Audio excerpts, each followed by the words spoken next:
Today we discuss the idea of civilization.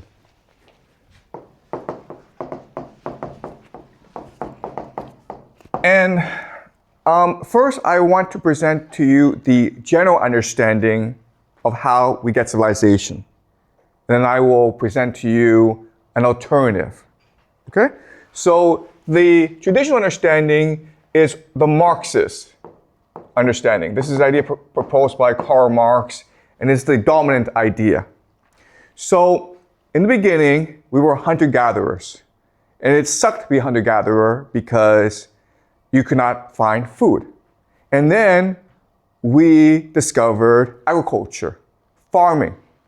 And that allowed for surplus food.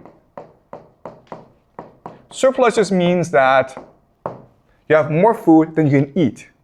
And so now you have people who don't have to work, okay, an elite. And as such, they can engage in activities that improve the well-being of everyone and which create the basis for civilization.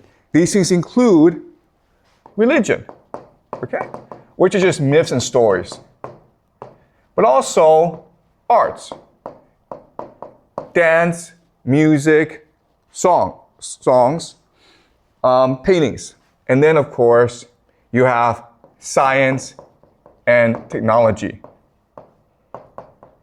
And with these three things in place, now you can grow as a society. Okay? You can now build cities. Why? Because now you can have irrigation and farming. Okay?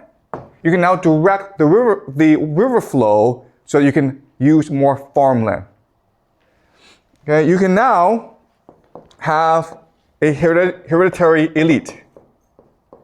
And so that these people can focus their entire time on innovation, on science, on progress. Okay? And then you have writing. Because only a hereditary elite has the time and the resources to learn how to write. Because remember, back then, writing is a very difficult activity. You have to spend your entire life learning it and practicing it.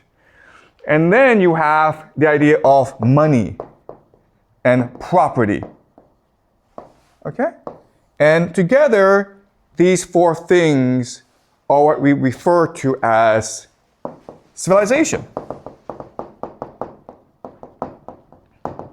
Okay? Now, there are good things that come from civilization, religion, arts, and science, but there are also bad things as well, which include war, slavery, and debt. Okay? And that is the story of civilization that you are taught in school and that most mainstream academics understand. Today, I want to propose an alternative. And I think this is a much more compelling alternative than this one. And the idea is this. From the very beginning, we were religious, artistic, and capable of science. Okay? We do not need an elite to do this for us. We are all capable of doing this by ourselves. And the examples, of course, are the cave paintings that we discussed, as well as these religious settlements, Göbekli Tepe, Karahoyak. Okay? And as we discussed before, people come together to practice their religion, building temples, building monuments. And then slowly, around these temples, you have development of farming in order to sustain these temples, in order to practice the religion. But over time, what happens is that the temple people become corrupt. Rather than being elected by the people, rather than serve the people, they become hereditary, okay? They engage in rent-seeking. And so what people do is they just leave and build a temple somewhere else. Okay? And throughout this time, all these temples are being built. But in certain locations, the temples can also engage in trade.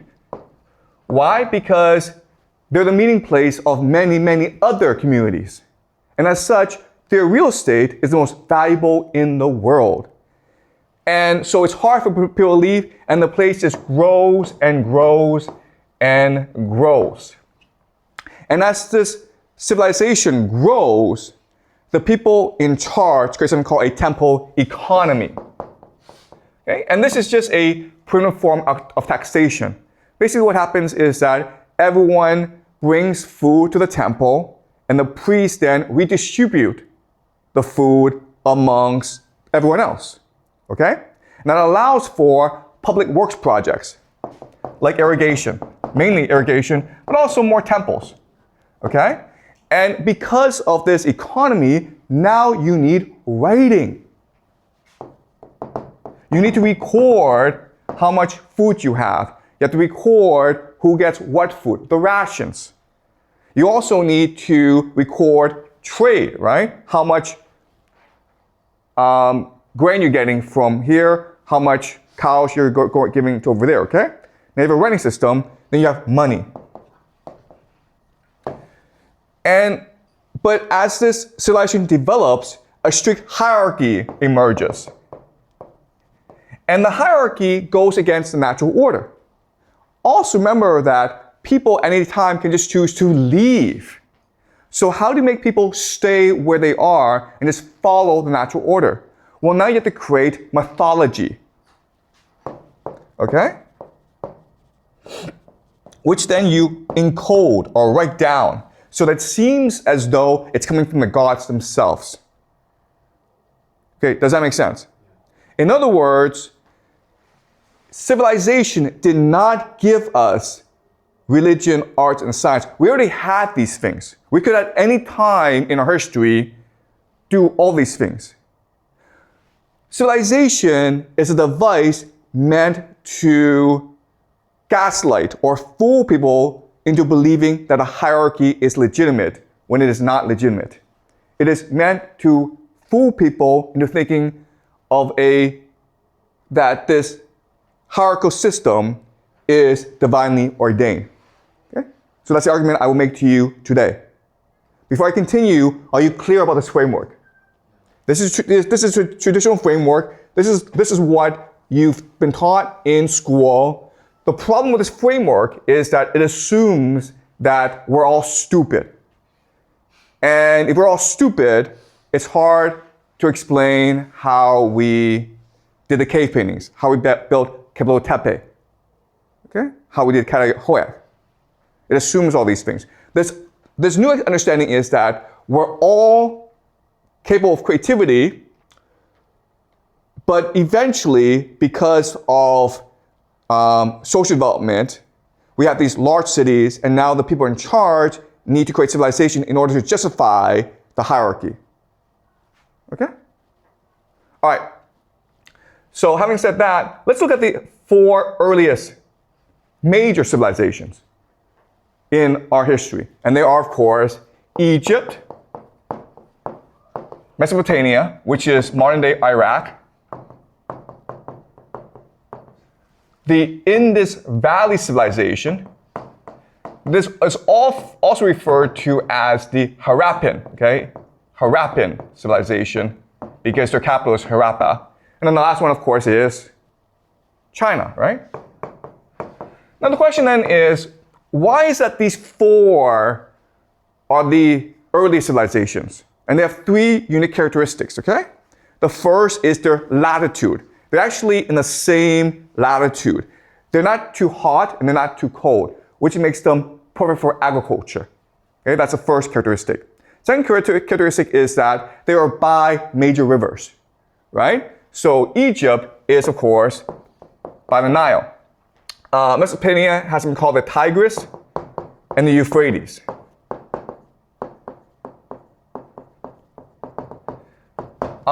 Indus Valley, of course, has the Indus River, and China has, of course, the Yellow River, okay? That's the second major characteristic. This allows for you to build a fairly large city, okay? Because now you can solve the water and transportation problem, okay? And also agriculture. And the last characteristic, which is the most important, is they're by the sea or they're by the ocean, which allows for them to engage in trade, okay? Transportation, bringing in new goods, new people, and new ideas. So Egypt has the Mediterranean as well as the Red Sea. Mesopotamia goes into the Arabian Sea, which goes into the Indian Ocean. And so the Indias is the same situation, okay? Goes in the Arabian Sea and then the Indian Ocean. China, of course, goes into the Pacific. All right? So what will happen over time is that because of the trade location, they're able to build a very large city, okay, over time. So, but then what will happen is that as city becomes larger and larger, they will develop colonies upstream and downstream of the river, okay? So they will build more colonies, and this is how you get civilization. Okay? You always have a major city, and as it becomes too big, you have other places in order to expand your trade reach. Okay? So the priority is trade. And as you can see, what's happening is that these areas are able to connect the entire world, right? So Egypt is able to connect Europe and the Levant and Africa. Okay? Mesopotamia is able to connect Anatolia, Asia, Central Asia, and then Indus Valley is able to do the same thing, okay? China is a special case because of the Himalayas. So there is trade actually between China and these other parts, but not as much. And so China is a special case, and so that's why we don't discuss China in this class. Okay? So these three places are what we collectively call Western civilization. So you may have thought that Western civilization is just Europe and America. That's not true. Okay, if you just look at the history, these places have always been in contact with each other, and collectively, they built the foundations for Western civilization. Let me ask you this question. Looking at this map, where is the most strategically located place? You guys know?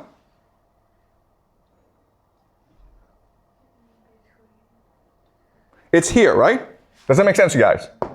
This is right in the center of global trade. And guess what? This place is where human civilization began. This place is what we call Sumeria, Sumer, okay?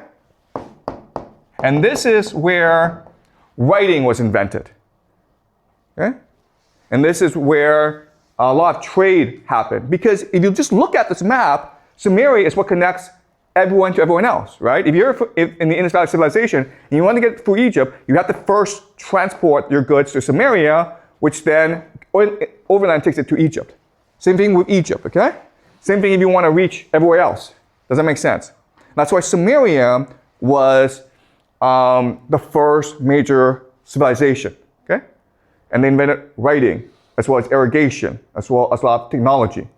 And there's been a lot of debate about Sumeria, because one thing that puzzles scholars and historians is the language that Sumerians speak is not the same as the surrounding areas, okay? So that's why a lot of historians believe that the people in Sumeria came from somewhere else. And that may be true. Why? Because this is the major trade route, right? And it's possible that what happened was that different people came together in this area to trade, and they formed their own language. That is possible. Okay? Also, scholars have been surprised or amazed at the rapid development of Sumeria. And that's why, okay, I don't know why, but there are some people on the internet who believe that aliens came to Sumeria and created humans. Okay? These aliens are called the Anunnaki. And it's a really stupid idea. And what you learn in this class is that if you put humans together and they need to do something, they will do it very well. Okay, does that make sense? Okay? Necessity is the mother of creativity. It's because they have to come together to trade, to interact, that they create their own writing system. Okay, so if I were to take different people from the world and just dump them on an island, you guys would really quickly be able to develop your own language, your own writing system, your own civilization. Because again, necessity is the mother of invention. All right. All right. So that's the general framework we're working with. Any questions before I continue? Okay, good. All right. So let's do the PPT.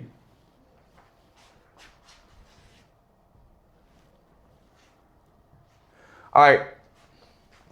So in this class, I want to talk about how, because of civilization development, they start to promote writing and promote mythology. Okay? And what I will show you is that by studying mythology properly, you can actually decode or uncover or reveal the history of the civilization, even though it may be lost to us.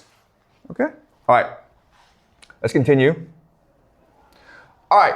So one principle that I want you to learn about human history is that it's a constant process of inversion. Okay? And what I mean by that is that as humans progress, or as human society grows and grows, they need to constantly innovate in their system, and they do it through inversion. So during the cave painting era, it was an egalitarian society, which was fluid, which was dynamic, and they were animistic, which meant that they believed that everything had God in it, okay? They were all part of God. And then with agriculture, you had the mother goddess civilization because you needed fertility, right? The mother goddess is able to give you more children as well as help you grow crops. But over time, as society became larger and larger, they started to go war with each other, okay? And now the male overtakes the female. Rather than worship the mother goddess, they now worship the sky god. And before, during the mother goddess, it was assumed that the mother goddess serves us because she's kind, she's compassionate. But now the sky god, we have to serve the gods, okay? And then as society becomes more hereditary, what happens often are civil wars where the prince kills the king, okay? The son kills the father in an inversion, okay? The last process is that over time, as society becomes more populated, you need a bureaucracy. What will happen is that the bureaucrats will collude together to steal power from the king. Okay, the servant rules the king. Okay, so this is a major pattern of historical development that I want you guys to remember. Remember that history is a constant process of inversion. Okay, where the old order is being dethroned by the new order. Okay, so that's one idea I want you guys to remember. Okay, all right. So basic framework we're working with is that before we started the mother goddess, where women were in control, and they focus on balance and harmony, okay, and fertility. And their understanding of the mother goddess is that she's kind and she's compassionate. Okay, so you don't really have to work that much. You just have to respect her, and she will provide you with a lot of babies and a lot of good food. Okay. Now we go to the sky god. And different societies have different sky gods, but they're basically the same concept. So in Egypt, they have Ra. In Babylon, they have Marduk. In Greece, they have Zeus. In Rome, they have Jupiter, right? And the sky god demands struggle and toil, okay, to rape, exploit, control the earth, to take the mother goddess and to control her, okay? And you do that by building canals, by building farms. So it's a constant process of exploitation. Okay? Not only exploiting nature, the mother goddess, but you're also exploiting each other. You go to war, you conquer other people, you enslave them. Okay? It's a constant process of sacrifice and discipline. Okay? So this is the major transition. All right. So the four major civilizations we talked about, as you can see from this map, they're the same latitude, right? China's over here. Again, because of the Himalayas, they're blocked from the rest of the world, okay? But these three areas, Egypt, Mesopotamia, and the Indus Valley, you can see how close they are to each other and how they can easily access each other through the sea, right? And once they're able to access each other, they can then access other parts of the world as well. So right from the beginning, guys, it's really important, Western society was integrated through trade, through communication. And so the ideas, the people, were always in exchange with each other. Okay, so you cannot understand the development of Egypt in isolation from Mesopotamia and the Indus Valley. Okay, they will all influence each other. Unfortunately, because of Western prejudice, you're often taught that these things are separate from each other. Okay? But they existed in dialogue with each other. All right. So the cradle of civilization is the Middle East. Why? Because of the Fertile Crescent. Okay? So Sumeria, Sumer, is where we consider the cradle of civilization. Because as I mentioned to you, it is the center of all global trade. It's where all civilizations meet.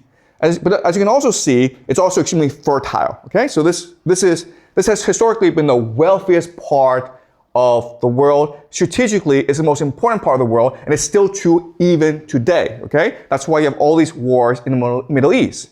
That's why America is so supportive of Israel. Okay, so as I mentioned to you, what will happen is that because of trade, Uruk will become a large city. And then as the city becomes larger and larger, it will establish colonies elsewhere as well. And these will become the major city-states of Mesopotamia. And for thousands of years, they will fight each other until Sargon of Akkad unifies this region, okay?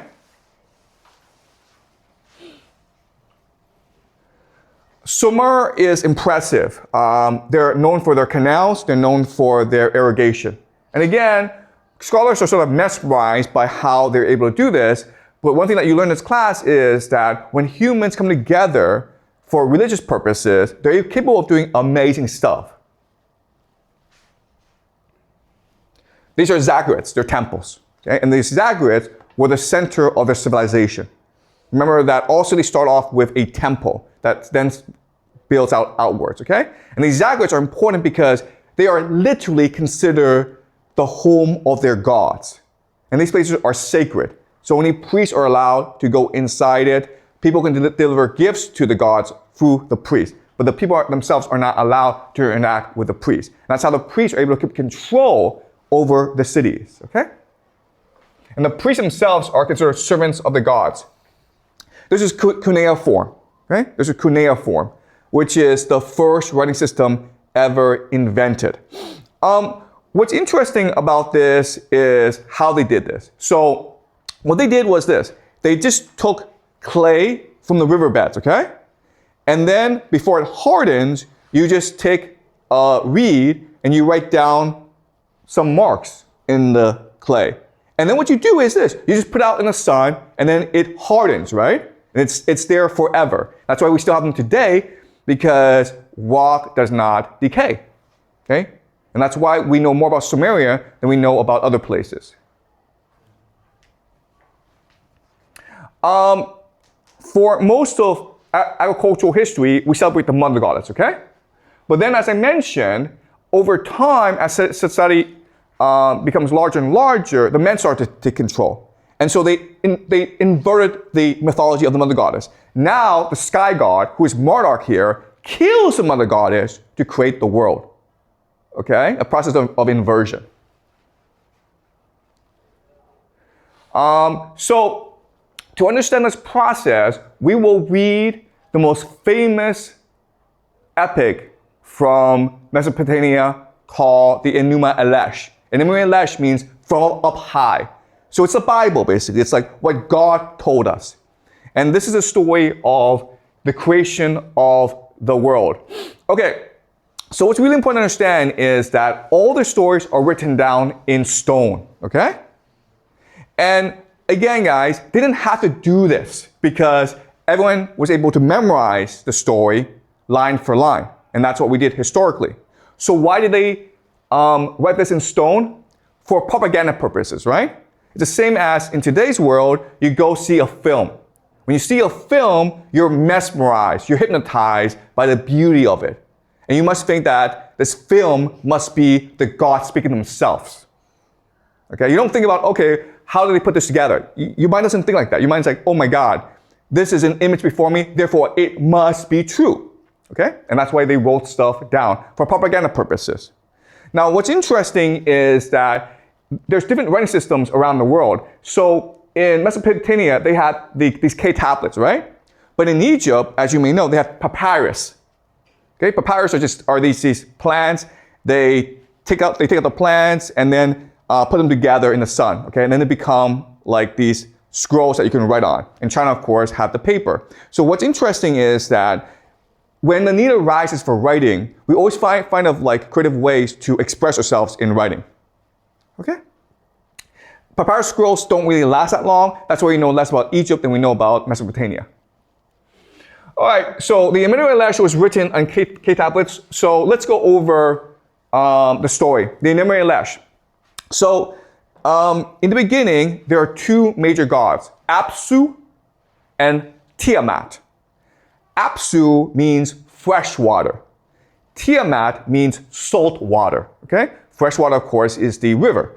Salt water is the ocean. Okay, when they come together to create all possible life, including their children, the new gods. Tiamat and Apsu create these new gods, but they're children, so they're really loud. And Apsu is like, you know what? These children are really annoying. I want to kill them. Tiamat overhears this, and Tiamat tells her children who rebel and kill Apsu. But then Tiamat's like, you know what? They killed my husband. So now she's pissed, okay? So she decides she's going to go kill her children too. She has a general, and there is this huge army, and they start to attack their children.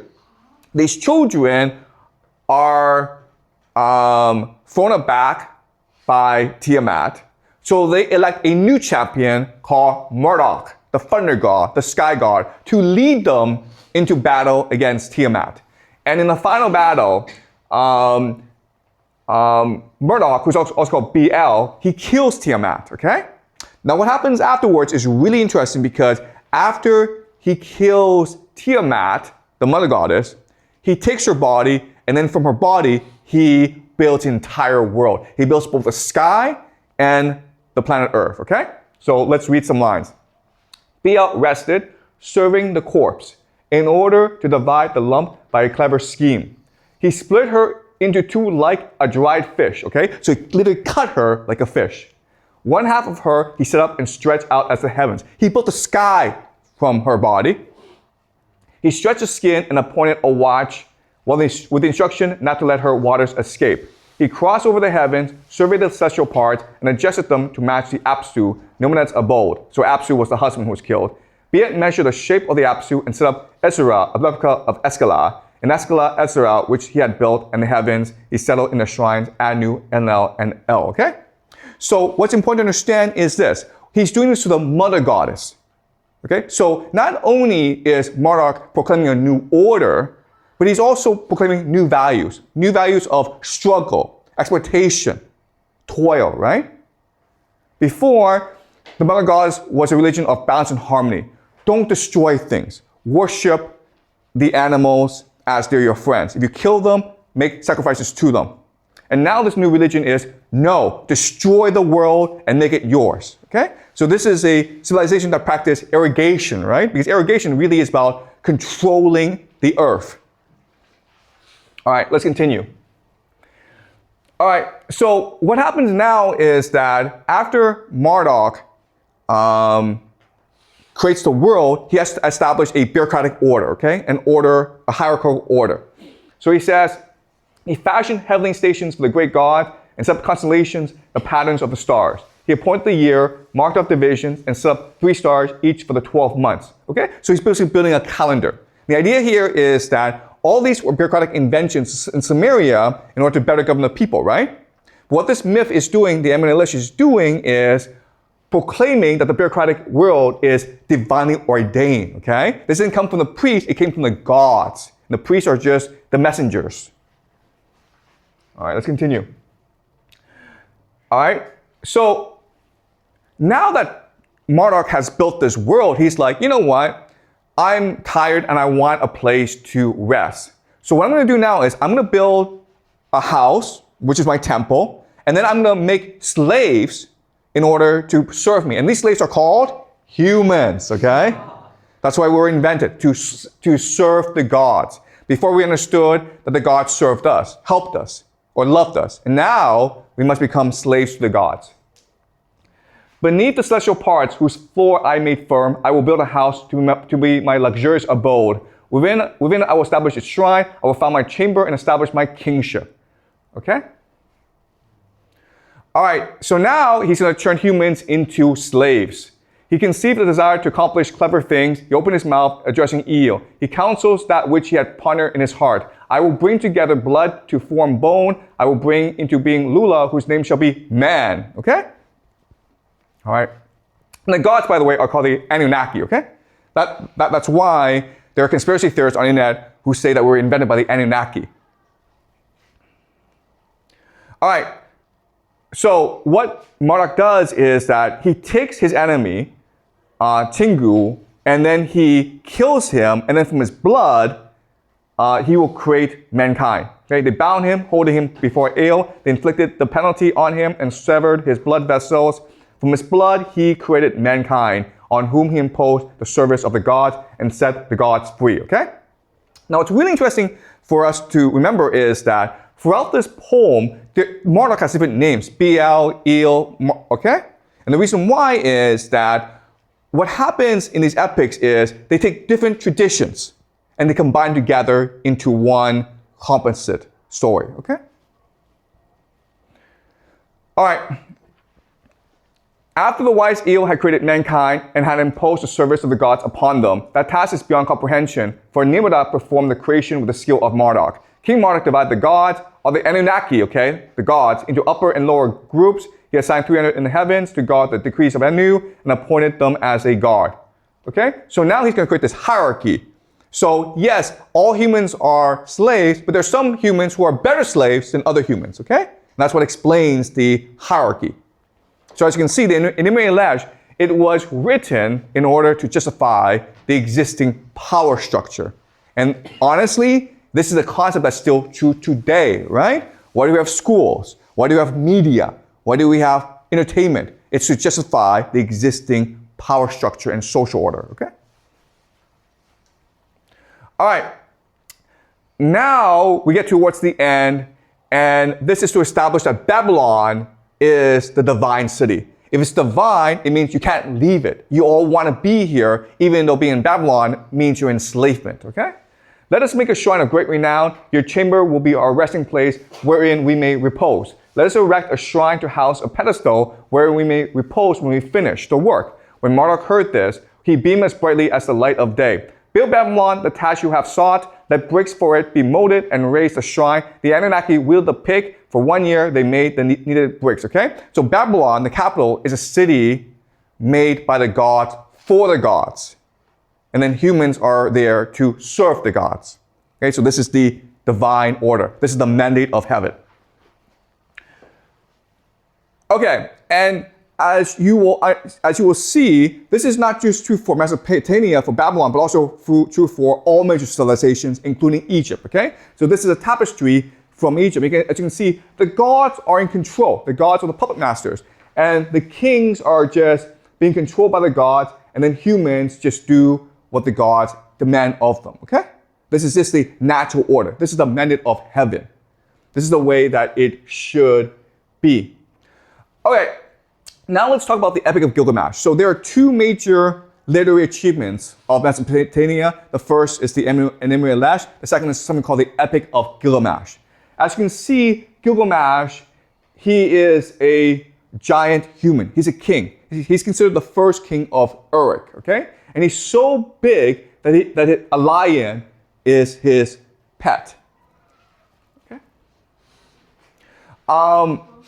What happens is that Gilgamesh is a king, but he's a tyrant. So he takes the men to war and he sleeps with all the women. So the people cry to the gods for relief from Gilgamesh. So the gods create Enkidu from clay, okay? And this is very similar to the story of Adam in the Bible. And Enkidu is like an animal. But then Gilgamesh sends a prostitute to seduce him and then becomes civilized, okay? And now Enkidu and Gilgamesh fight, and when they fight, they realize that they can't beat each other, so they decide to become best friends. They're best friends now, and they embark on all these adventures together. They go kill these divine beings. They go kill the protector of the forest. They kill a divine bull. The gods are now kind of pissed at them because they're disrupting the natural order, okay? So the gods have a meeting, they decide that one of them must die. So they kill Enkidu. When Enkidu dies, Gilgamesh is heartbroken. And he's scared because he's afraid that he will die as well. So he sets on a quest for immortality, okay? He goes and tries to figure out how to live forever. He ultimately fails, okay? And it ends with Gilgamesh returning home, and he sees happiness in the walled cities, in his people being happy, okay? So the moral of the story is that immortality is not about living forever. Immortality is about doing great things for your people so that you'll be remembered forever, celebrate forever. So the irony is that even though Gilgamesh failed in his quest, he ultimately succeeded in his mission because we have his epic, and so we're able to celebrate him even today. Okay, so it's a story that is being told. The question now is, why is this story being told? And one theory is that this is a concept of kingship. Being a king means not doing whatever you want. Being a king means to serve the people so that people will celebrate you and remember you forever and immortalize you in writing. Okay? That's a theory. All right, but ultimately Gilgamesh is a bureaucratic creation. And I'm going to explain to you how this creation works. Through this creation process, we can understand how human society develops over time. So in the beginning, what happens is that each region has local legends, okay? And these local heroes are celebrated through stories. So stories of demigods like Hercules, right? And the epic heroism. They have these stories because each region has a local king. And this local king says, well, I'm a descendant of Hercules, and therefore I should rule over you, okay? And what will happen is that these stories become a test for the king. If Hercules can fight a lion, then you are his ancestor, descendant, right? You are his descendant, therefore you should go fight a lion, okay? And that's how you justify your kingship, through these acts of heroism that's relayed to you in stories, okay? That's the first step. Second step is what happens is that as these different areas become consolidated into a much larger area, these stories themselves become consolidated. So Gilgamesh was basically different heroes. One king comes to dominate a region. Then what happens afterwards is that as the region becomes larger and larger, you need a bureaucracy. So bureaucratic priests come into power, they add in morality and messaging to control the people and the king. Okay, the major message is the king must serve the people, and then the priests control the king. But what will happen is that these different bureaucratic factions will fight each other, and they will have different versions of the story, okay? So bureaucratic priests take power, the morality and messaging changes, okay? As different bureaucratic priests take power, okay? The king must learn humility. So this is a hard thing to understand, but it's really important for us to understand, otherwise you can't understand the Bible and other literary creations. So what I'm going to do is I'm going to give you an example to help you better understand this process of storytelling. All right, so let's imagine 3 universities, Ohio State University, Connecticut, and Middlebury. And they all have their own local legends, okay? So in these places, something happened that captured the imagination of all the students. So maybe at Ohio State University, Michael James gets drunk the night before examination, and he still manages to pass it. And the students are like, that's a great story, okay? But what happens over time is that because it's just a great story, as the story is told more and more, it becomes exaggerated. Why? Because if it becomes exaggerated, it's much more interesting, it's become much more memorable, okay? And over time, people add color to it to make it even more memorable. If you don't do that, the story becomes forgotten, okay? So the only way to keep a story alive is by constantly exaggerating it and bringing color to it. So let's see what happens. Over time, the story becomes Michael James gets drunk before every examination and he scores 100, okay? That's an exaggeration. And then, over time, naturally, through the oral tradition, the story becomes even more exaggerated. Michael James bet his professor that he could get 100 on the exam while drunk. After James finished the exam, he vomited on the professor. He threw up on the professor. The professor could not do anything because James had got 100 on the exam. Okay? All right? So human beings just do this naturally. If something happens, they think it's interesting, then it becomes a legend, it becomes a story, okay? And this happens everywhere. So Connecticut College, a football player scores a winning touchdown, okay? And then it becomes exaggerated. The guy scores touchdown every game, and then even more exaggerated, the guy hits a home run to help his team win the championship, and then later that day, he scores a touchdown to win another, okay? So it becomes more exaggerated. And then let's look at the last one. At Middlebury College, Pat Jack drives to Canada to take a piss, okay? He just does that for no reason. Becomes more exaggerated. He goes to a new city every day to take a piss, okay? And then it becomes even more exaggerated. And now you add color and detail to it. Pat Jack drove to Canada and accidentally pissed on a sleeping bear, okay? He ran up a tree without his pants and forest rangers had to come rescue him. Okay? All right? So this is what happens naturally. The story becomes funnier, the story becomes more colorful, more detailed, more exaggerated, so that we're able to remember it, okay? And then over time, what happens is that these stories become consolidated, combined together to form a new story, okay? Harvard's most legendary student was Pitbull James. He once wrote an exam that no professor could pass. He once hit a home run with one arm. He once pissed on a sleeping bear just so he could knock down the bear with one punch, okay? So it becomes even more exaggerated, it becomes consolidated. Just as the Epic of Gilgamesh, okay? But then what happens is the bureaucrats take over. Okay? The people in charge take over, and they have to change the story in order to better control people. And there are different versions of this process. So let's look at 3. All right, you're at this one line and you change the story, right? In the first version, when he became a billionaire, he gave it all to Harvard, okay? So obviously Harvard wrote this story to say, you know what, we don't care what you do as long as you give us money, okay? That's the first version. Second version is, when he wrote, he found his true love, he settled down in the woods to write full time, okay? So this is signaling the primacy of writers over athletes, okay? The smart over the brave. And the third is the bear ate him, okay? So he punched the bear and the bear decides to eat him, which is like, don't be a stupid athlete. Okay? And so when you add these actually lines, you make the story less interesting, less colorful. But you do so in order to better control how people think. And this is a process that we see throughout human history. So think of these classics, of these Chinese classics, right? 三国演义, Romance of Three Kingdoms. COG, right? Journey to the West. 水浒传, right? Bandits of the Water Margin. If you read them, they're not that interesting.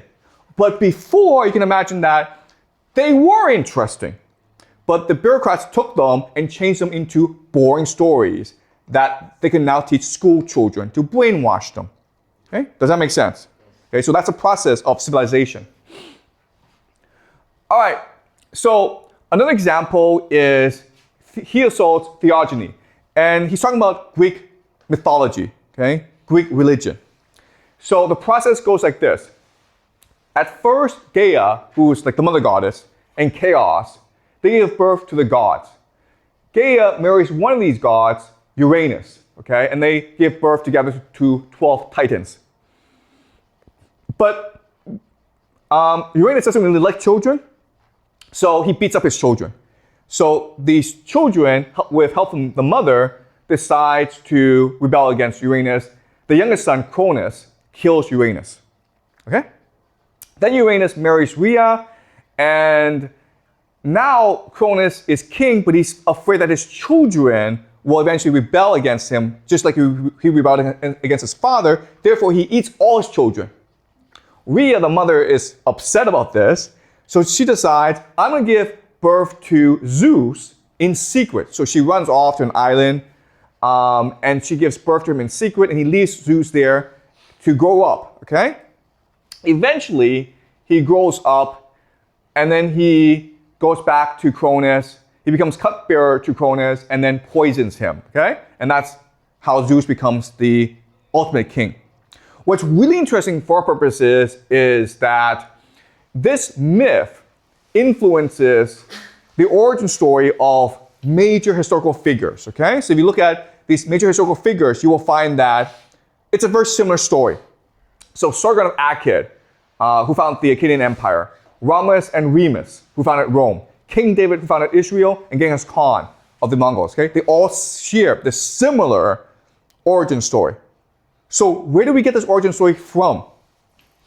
Okay, so going back, we're seeing three layers, right? So the first layer is the original layer, which is the animistic layer. Okay, so different gods come together and they create humans. The second layer is when Cronus rebels against Uranus and establishes the kingship. Okay, right?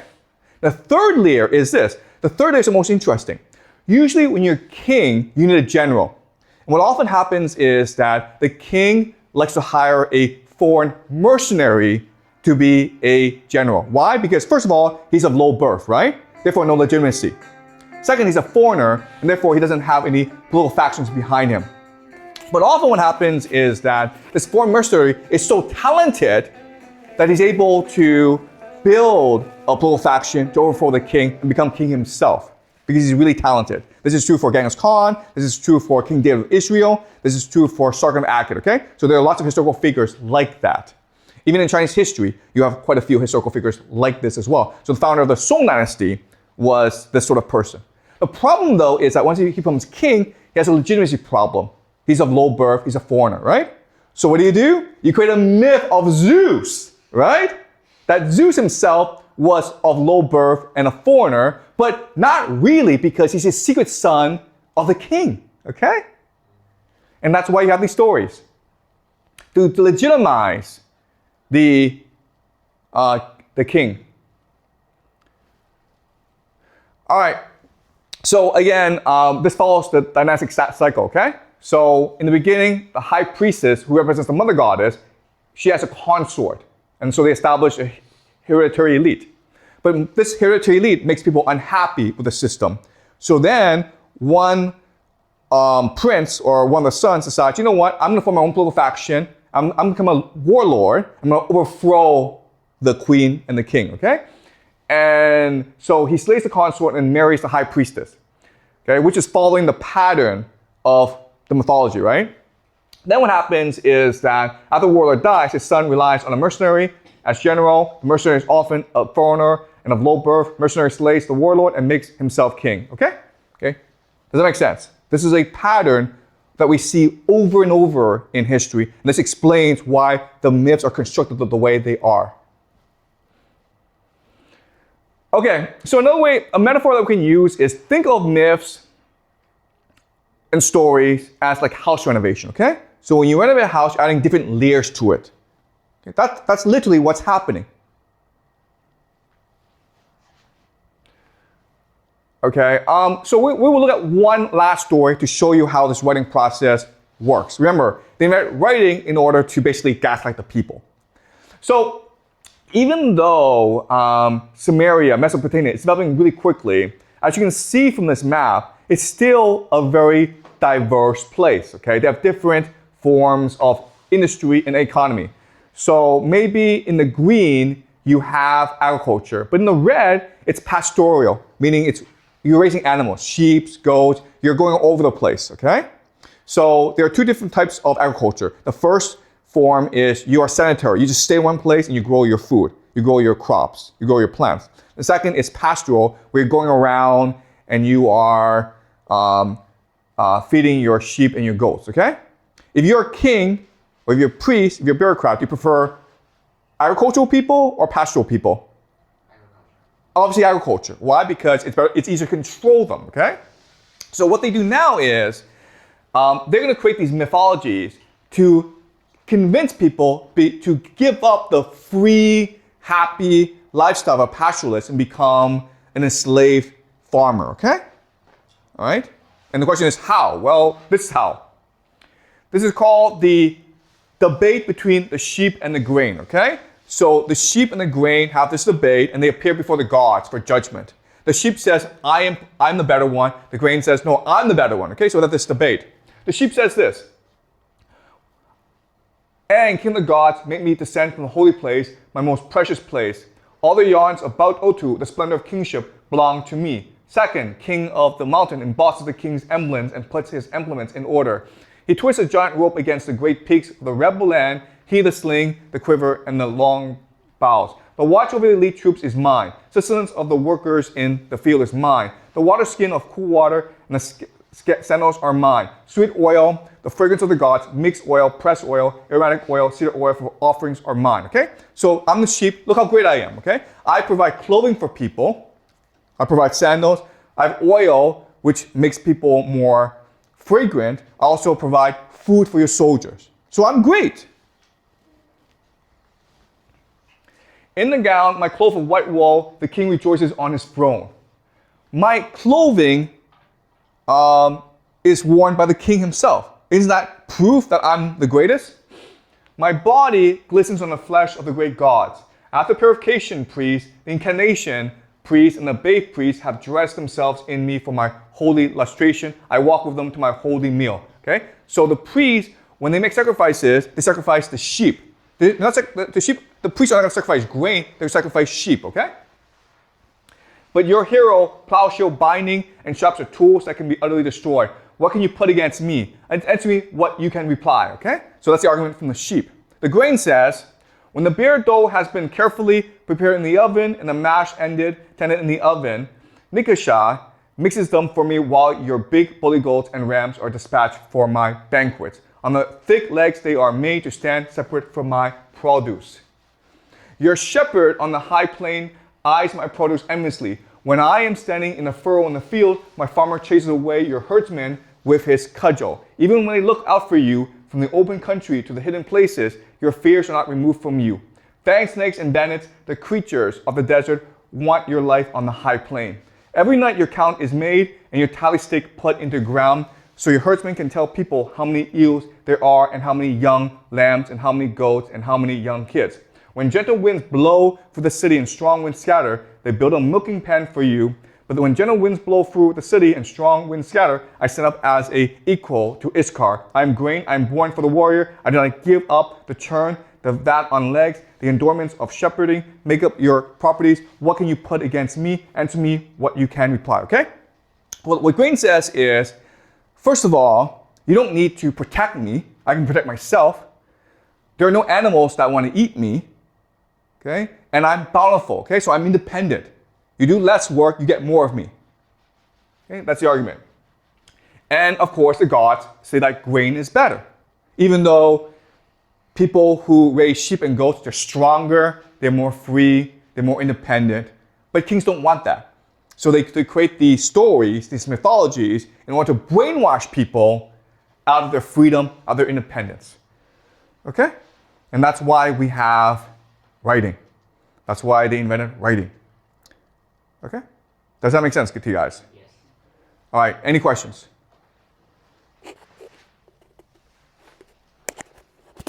So my first question is, like earlier you mentioned that there are three ancient civilizations that are very close to each other, like Egyptian and... That's right. So that's right, yeah. Yeah, and so my question is, like, are there any connections between their distance and how they made all of this myth and their methodologies of creating the gods? Okay, that's a really good question. It's almost impossible for us to answer how much they influence each other, okay? Because even if they were not in contact with each other, they would still come up with the myths that they had come up with in order to justify their hierarchy. Okay, does that make sense? So myth making is just a natural part of the human process. So do they share these stories together? Probably, okay? But what's important to understand is that these elites are also interested in differentiation. So if I'm in Egypt, I need to prove to my people that I'm superior to the people in Mesopotamia and Indus Valley civilization. And that's why I create the pyramids, right? Okay, if I'm in Mesopotamia, I need to prove that I'm superior. That's why I create the Zeragods and the Epic of Gilgamesh. All right, so the actual process, it's hard to say. Okay, so another way of thinking of this is, how much are you influenced by American popular culture? Probably a lot, but how much? Okay. Also, whatever influence that you have, you still also refract it for your own personal needs as well. Okay, so that's a great question. And scholars spend a long time decades trying to figure out what the actual influence of each culture is on the other culture. And from my perspective, it's not important. We just have to assume that there is influence, that these cultures are in contact with each other, but ultimately at the end of the day, whatever they come up with has to be unique to their own culture. They want to prove that their culture is superior, and they want to, and they have to address local needs as well. Okay, does that make sense? Yes. Okay. And I have another question. Is that I don't know how familiar you are with the Chinese culture, but in our Chinese culture, there is a god who created the earth. Like his name is Pangu. Like there is this mythology of how Pangu creates the earth. And so my question is, like, you can notice that in the Chinese culture, Pangu is a male, and he is the one who sacrificed himself in order to create the earth. And in other myths, like in Egyptians, the creator is this female character. So in your opinion, like, do you think there is like what is the why is this different between? Okay. Yeah. So it's hard for us to say what the original myth was. Okay. But the process is this: at the very beginning, all gods should be asexual. Okay. So they're either non-sexual, like it's not male or female, or they are both male and female. Okay. Because in all traditions, the god has to be a balance of forces, right? So the male force and the female force. That's why we have yin and yang. But over time, what will happen is that they will change certain characteristics to reflect better the hierarchy. So maybe in the beginning, when females were in charge, Pangu was a female character. But over time, they'll change it to a male character. All right? It's almost impossible for us to go back and rebuild or reimagine what it was like originally. Okay? Okay. Thank you. All right. Okay. Any more questions, guys? Okay. Great. So I hope this makes sense. And next class, what we're going to do is we will talk about the steppes people. Okay? The people in the steppes. This is civilization, so people who do agriculture. But remember that throughout most of human history, the major conquerors were people from the steppes. Okay, so Genghis Khan came from the steppes. So we'll be discussing them next class. Okay, all right, thank you.